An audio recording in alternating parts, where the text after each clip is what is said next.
Hello and welcome to Nicki Talks. My name is Nicki Scholl, and Nicki Talks is a series of conversations with interesting people who are from Cape Ann or doing interesting things on Cape Ann. And so today I am really pleased to have IlaSahai Prouty, who I have known probably since she was maybe about 3, maybe 4. And she is here to talk about a project she's involved in, and so we're going to get started. Hi, Isla. Hello. Welcome. Thank you. I always talk a little bit in the beginning or ask a few questions about, how long you've been on Cape Ann and a little bit about your growing up and just a couple of pieces of history, and then we'll talk about what you're doing. So, how long have you been on Cape Ann? I moved here when I was 3, and this is my home. I currently live in North Carolina, but I orbit back through here every summer, so I'm back here again. Yeah. Where'd you live before you were, 0 to 3? 0 to 3, I lived in Manchester. Oh, far. Distant Yes. Manchester by the sea? Yes, exactly. Yeah. Okay. And so you've left and come back, but you haven't moved back, really? No. Well, I guess it depends on your vantage point. I maybe never left, right? But I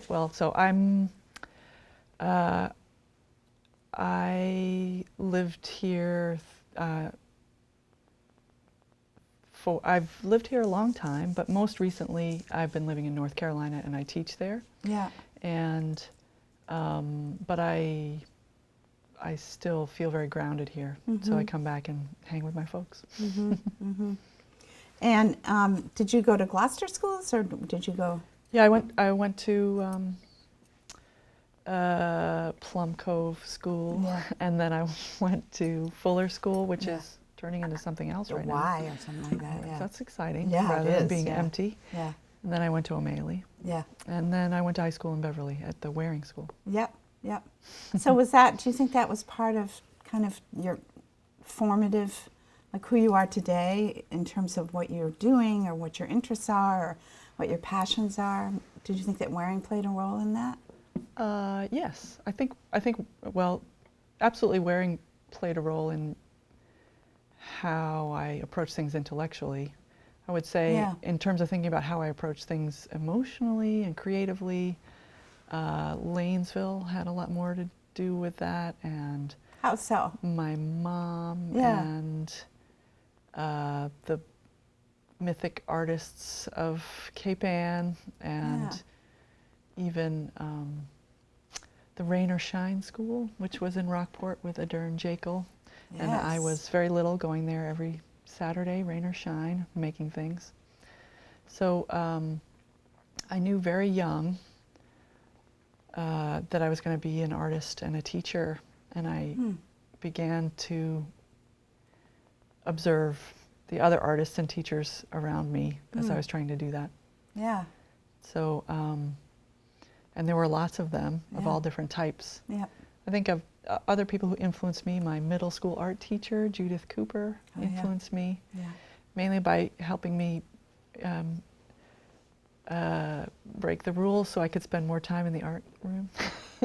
And then that's great. That's really great. Robert Natty also taught me a lot about how to be a person in the world and an artist, creative explorer person. Yeah, me too. I told a story about him when Matt Natty was on the show, about how when I had to move, I moved to Rhode Island for 1 year when I was in high school, and he would call me at night and say, it's going to be okay. I mean, he was just such a gem.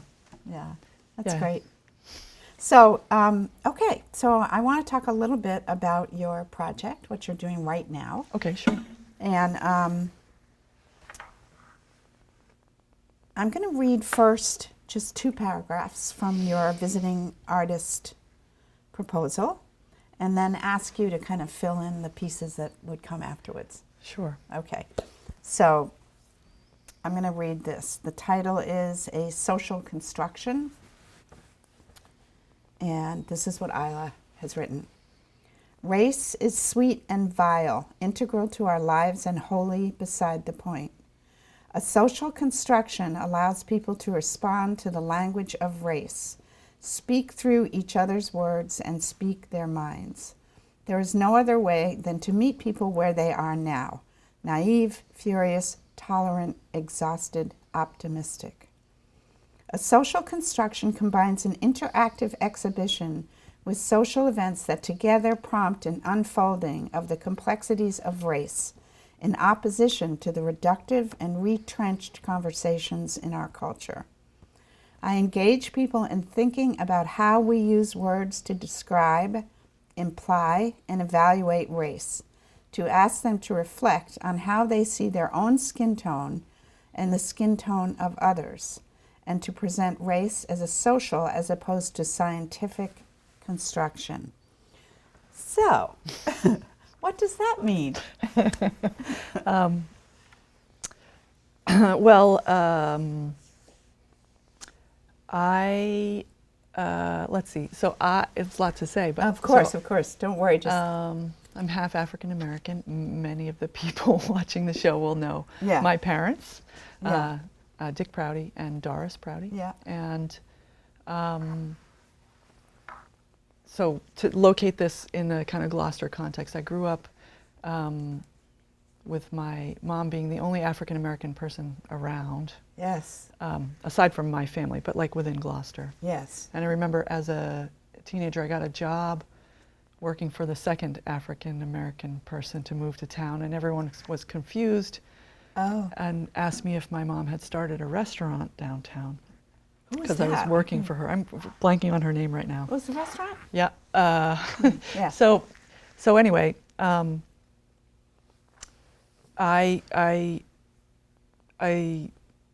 look like a white woman, but I consider myself to be mixed race, biracial, and I've always had a kind of complicated relationship with race and wanted to have a complicated relationship with race. I don't want the conversations in our culture to be as reductive as they are.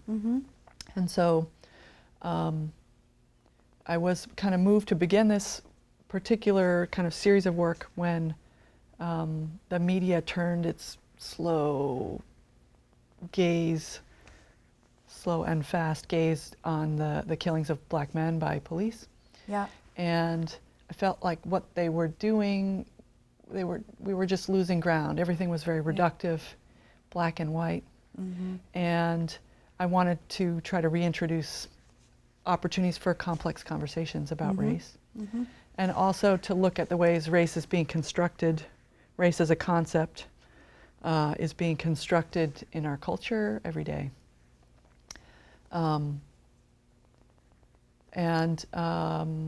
This idea that race is a scientific construction is still kind of out there, right? There's science. Can you be more clear about what you mean by that? Well, I mean, I read that, but I didn't quite. Right. So we think that there's sort of like really valid distinctions between the races, Oh, I see what you mean. right? Yep. And there aren't. Right. And we think that there are different skin types and tones, and there are different skin types. They're called HLAs, but there are over 10,000 of them, and they don't map to. Do you know what Skin. HLA stands for?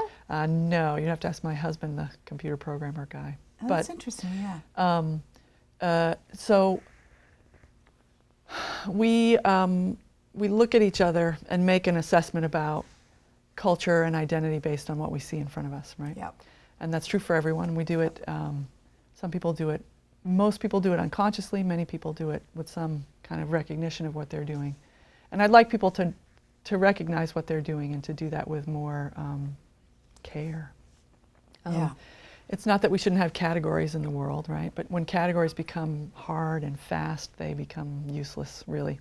Well, and there's the critical Right. mind, the judgmental critical mind that jumps in and makes those decisions. Right. And so there's a lot of historical and social muck Yeah. in the United States, I mean everywhere, but Right, let's talk right. about the United States, around what is black, what is white, what is Asian, what is Latinx, all of these things. And we're still trying to do that, like with genetic testing, to try to make sure we understand whether we're this or that, to kind of know oneself. That's a cool impulse, but Right. to harden that is a dangerous impulse. Right. Right. So I mean, things like all those genetic, like yeah, whatever those. which are based on genetic databases that are incomplete and primarily European. Like And so- Ancestry.com. Yeah, there's a lot. It's complicated. I mean, it's cool. I think it's cool, but it's also I'm always very kinda messed suspicious up. of that. I mean, a combination of being suspicious of it and wondering, like, why would you do that? I mean, Yeah. personally, I just, yeah. but maybe that's why. I mean, I just haven't been. Well, I mean, I thinking think if by you it. have the knowledge, Yeah, then it's less compelling. But Yeah. if you don't know, yeah, it's I compelling. guess, yeah. Yeah. So I took up this idea of the paper bag test to think about the idea of colorism and judgment of people based on their color, the skin tone. The paper bag test in the African American community is not a beautiful part of African American culture, but black folks have used the paper bag to sort themselves, either lighter or darker than a paper bag. And What do you mean? I'm not sure I understand. so if your African skin Americans tone, have you in Yeah. terms of descriptors, or with it like as a discriminatory way of sorting people. So if you're lighter than a paper bag, you have access to certain clubs, churches, and groups. that's the language around it. Like somebody might say, if you're lighter than a paper bag. Oh yeah, Ah, and see, I then didn't or know darker that. than a paper bag. Gotcha. Right. Yeah. And it That's goes both interesting. ways, and so. Huh. And it has its origins in slavery, where house slaves are lighter skinned, traditionally, Yeah. and then field slaves are darker skinned. Mm-hmm. Which that's a whole long and complicated history around whether all kinds of things. Yeah. But I decided to take this idea of a test that seems like kind of horrifying to me, and to broaden it as a way of thinking about race as much more complex. So I created, I opened up paper bags and painted them with lots of different colors that approximate skin tones. And then I collected a series of words that we use to describe race. Some of them are, and I collect them from different areas. So like from historical references, from contemporary language, from foundation colors, slurs, all kinds of things. Yeah. And paired those with a color. So for example, in your mind, if I say the word fair, a certain color comes to mind, even though the word fair has multiple meanings. Right. Right. It also means just, right? Right. Right. And so why fair-skinned folks get to have that word associated with their skin tone is something I want to explore. Yeah. Also the word natural.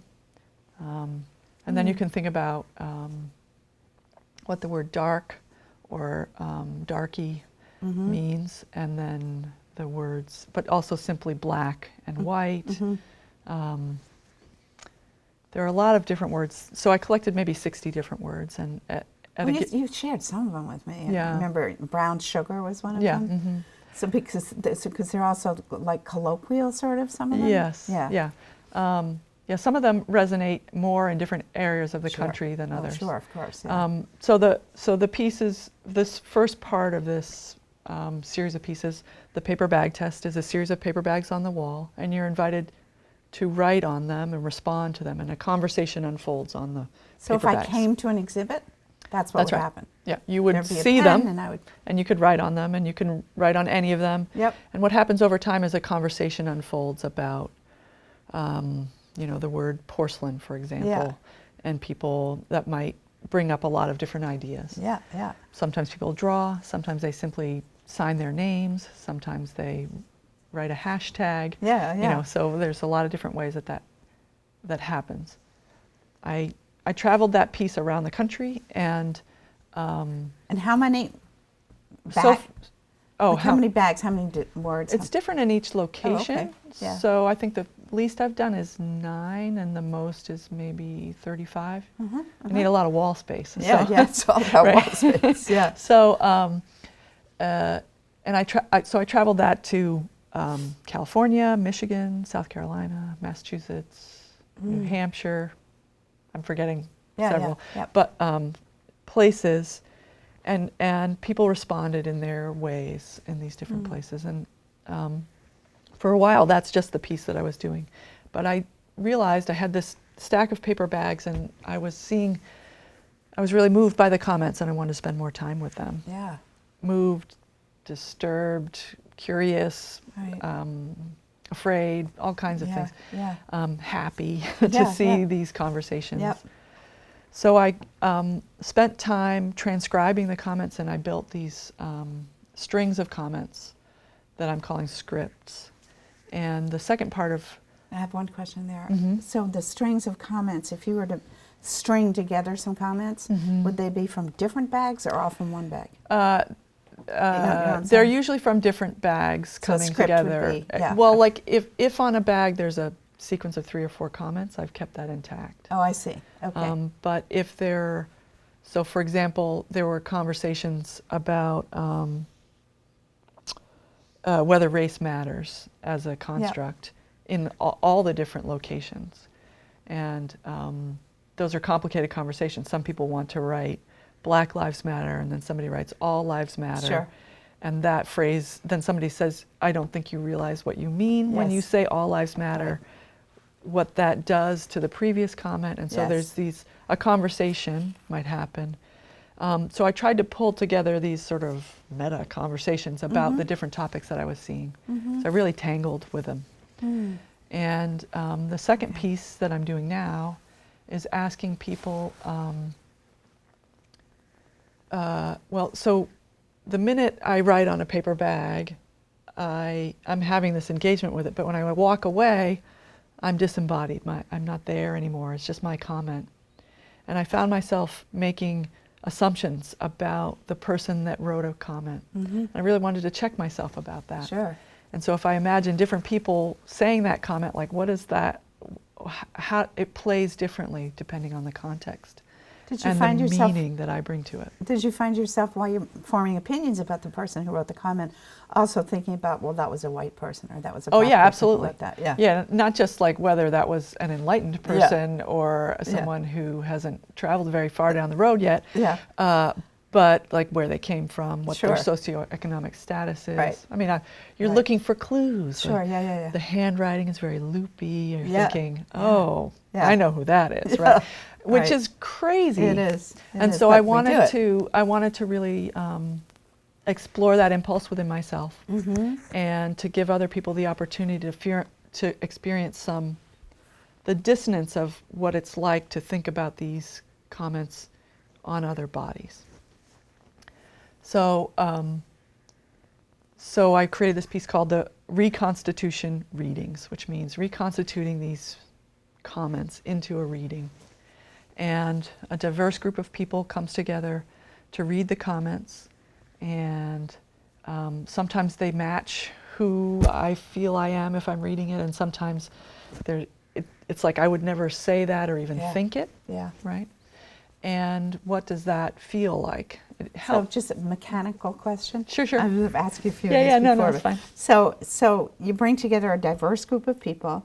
They get the bags. You've already strung together the... They get the scripts. They get the scripts, so you've already strung together I've done the boiled down. Yeah. And do you assign? No. So first we randomly read them. Okay. And then I break them into small groups to reinterpret the script. Okay. Right? Yep. And so they choose a part of the script to work with, change up, add to, repeat lines, shout lines, cry lines, whatever they want to do for each other. So there's not an external audience. Right. The group acts as an audience for each other, the larger group. And we play with meaning and intent, and people pick out. When I say play, we work with it. Yeah, right? no, I understand. Although some of it can be very funny, actually. Sure. Yeah. And I think you mentioned something about somebody reading like this. Yes. And it was like either fair or porcelain or white. That's right. So thinking about, and there's a lot of different ways that people have interpreted. Yeah. And so they interpret and play with that interpretation. What's really important for me is that people are allowed to be naive, to make mistakes, to get upset during that process. To do all that, and we explore. And then in the second part of this kind of event, we eat a meal together. And then in the final part, each person reworks a part of the script and then presents that to the group. So it's basically a takeover. I created these boiled down scripts, but the group reworks them into something that's meaningful for them. And so you would end up with maybe 8 people? It could be, yeah, the group could be 8 to, I've done a range of 8 to maybe 16 or 17. Yeah. And how long does that process take? Most of them have been, we start in the afternoon and we go to the early evening, so about 4 hours, because we have dinner in the middle. Yeah. And then when they present whatever the final piece is, it would be one person one after the other, standing up, or would they interact with each other? Well, for this particular, part? For this particular piece, which is kind of like just digging in. Yeah. And also it's important to me that people don't necessarily, we're not trying to answer every question. No, right? It's we're not more about like that, trying to ask a lot of questions. Yeah, sure. The project starts with lots of voices, large group, medium group, and then time to reflect and an individual statement, because I want people to be able to speak from their place ultimately, and not be given words to speak. Yeah. So that's kind of my idea about it. Being, a very practical person, which I appreciate. I don't know if you can answer this, but I feel compelled to ask. Okay. So if you were to actually maybe come up with an example that would take us from the very beginning, like somebody coming to the exhibit, seeing the words, then coming back to being invited maybe to come back to the group, doing the first part of just working with the words together as a larger group, and then later presenting or sharing what it is that's like the kernel of the experience for them. Do you have an example that would help people understand that? You mean like of a specific person's experience? Or a person's experience or a person's language, let's say. Oh. Like how they use the language to get to where they got it. Or you can even make it up. Nobody's going to know. Well, I can think about poignant parts of the process for me that maybe can knit together into a story. Yeah. Mostly I don't know who's writing on the bags unless somebody comes and tells me, I wrote that and I want you to read it. Yeah. Right? I want to preserve a level of anonymity and freedom. Yeah, that makes sense. And so it's a kind of a weird thread because it's a public installation, but I'm not trying to have everybody have to own every word, which is dangerous in some ways because people can say whatever they want. But that's exactly what I want them to do. So there's a conversation on the first location I did was where I'm living now in Boone, North Carolina, in a library. And so I knew many of the people who I invited to the project, and just as I'm hoping to do here. Yes. And there was a conversation on a bag labeled porcelain about privilege and white privilege and whether it was a real thing. And how it came into existence and what we should do about it. And there was one comment on there that was very moving to me about, the whole thing was very, very complex and interesting to me because there are a lot of different perspectives of people saying this is not a thing, like class privilege is a thing, race privilege isn't based on my experience. I'm a white person and I don't feel privileged, right? And so then the next person says, privilege is not about individuals, it's actually about the system that has privileged white folks in the United States over time. And for example, redlining loans in African American communities, right? So that whole conversation made its way into the scripts, right? And then in one of the first groups that I did, everyone, there were multiple small groups that wanted to work with that particular sequence, right? And they wanted to really pull apart this idea of trying for themselves to understand what white privilege is, or to express their anger about it, or to their futility, or their kind of just complete misunderstanding. One of the skits that happened as a result, the kind of performances of it, was that 4 women, all of different ages, all happened to have longish hair, all different races, stood in a circle braiding each other's hair and just having a conversation, a scripted conversation about this, right?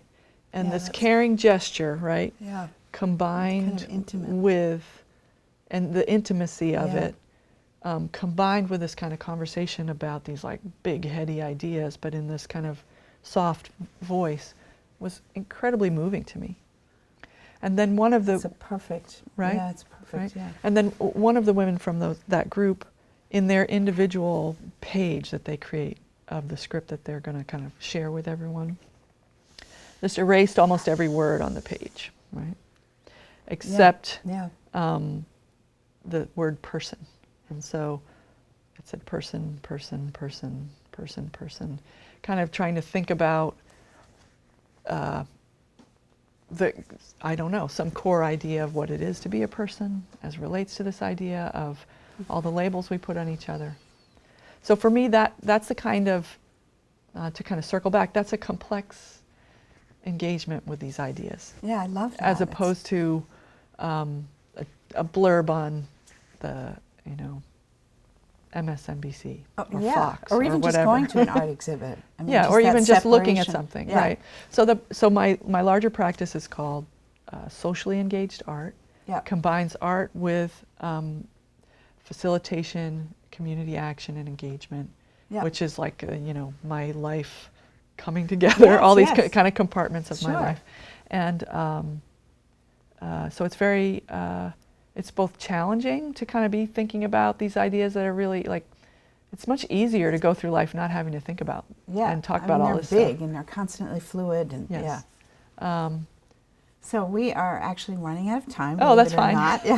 So it's kind of how it goes. We might have to do part A and part B. There's so much to say and learn about this. It's exciting. But I wonder if you could just say in closing, what you might hope someone would come away from, either a participant or if there was a possibility of an audience for some of this stuff. Like what if you can sort of, I know it's a really big question, but like what you would want someone to, I know, what you would want someone to kind of take away and maybe alter something about the way they think about race. Well, I will say that one of my goals is to have people who have participated in this reading event come together to create a public performance that's more considered, not spur of the moment. So that part hopefully will happen. I think that we all can, we all can spend time re-examining how we view each other. And to me, that's a core piece, whether you're, if I think about some of my past participants, whether you're a 6-foot-tall African-American family counselor professor, right?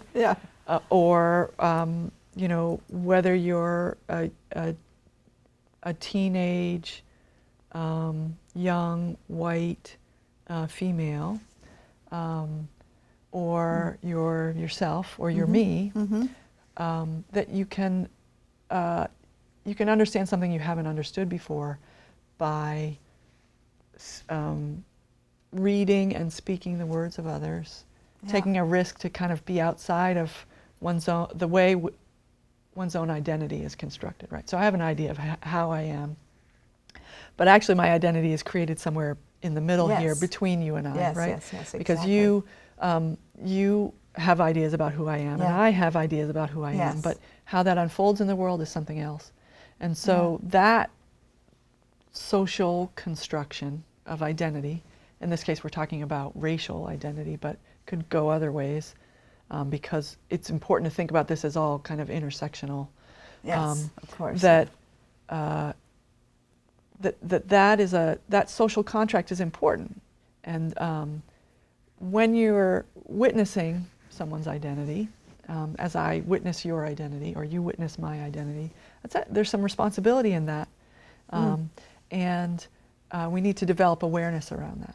That's great. I mean, that's a great, if that could even move a centimeter toward I mean, it's such a brilliant idea. I think it's really pretty fabulous. And now we actually have to close, so okay. Thank you, Isla. Thank you. Okay.